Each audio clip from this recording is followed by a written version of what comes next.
kulankani uu kaga hadlayay wasiirka wasaaradda warshadaha Abiib Diiriye Nuur waxqabadkii muddada uu xilka hayay ayaa waxa ku wehelinaya agaasimaha guud ee wasaaraddaasi Cabdi Axmed Nuur Cabdi Gurey iyo sidoo kale la taliyaha wasaaraddaasi waxaanu wasiirku sheegay in wasaaradda warshaduhu oo ay hore qayb uga ahayd wasaaradda ganacsiga iyo warshadaha hore la iskugu oran jiray isagoo sheegay in madaxweyne Axmed Maxamed Maxamuud Siilaayo isagoo ka duulaya muhiimadda ay leedahay warshaduhu ka dhigay wasaaradda warshadaha wasaarad gaar ah si loo xoojiyo wax soo saarka iyo warshadeynta kheyraadka kala duwan ee dalka wasiirku isagoo ka hadlay waxqabadkii muddadii sanadka iyo saayidka ahayd ee uu xilka hayay waxa uu sheegay in tirada shaqaaluhu ay ahayd 10 qof markii uu xilka la wareegay balse haatan ay ka howlgalaan wasaaradda 70 shaqaalaha taasina ay qayb ka tahay shaqo uu xisbiga kulmiye ballan qaaday sidoo kale waxa uu sheegay wasiirku in ay tayeeyeen shaqaalaha ka howlgala wasaaraddaasi iyagoo u furay tababaro kor loogu qaadayo aqoontooda waxaana wasiirku isagoo hadalkiisa si wata sheegay in ay wada hadallo u socdaan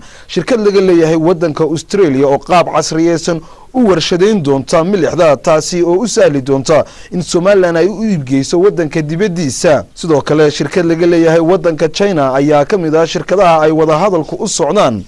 taasi oo sameyn doonta gaadiidka isla mar ahaantaasina waddanka dibadiisa laga soo dejin doono qalabka lagu sameeyo gaadiidka waddanka gudihiisana lagu sameyn doono gaadiid taasi oo hordhaceedii lagu sameeyay magaalada Hargeysa sidoo kale wasiirku waxa uu xusay inay haatan gacanta ku hayaan buug noqon doona hagay dadka warshadaha Kenya waddankaaga si ay u kala eegaan mudnaantana loo kala siiyo baahiyaha loo qabo warshadaha isagoo oo sheegay in buugani ay ku jiri doonaan muhiimadda ay leeyihiin warshadaha iyo kheyraadka waddanka yaala taasi oo ay ka mid yihiin beeraha kalluunka macdanta iyo kheyraadka kale ee waddanka gabagabadiina waxa uu wasiirku intaasi ku daray in qorshaha ay ugu jirto in la sameeyo dhul gaar ah oo loo yaqaano industrial zone oo ah warshadaha kaasi oo laga sameyn doono gobolada dalka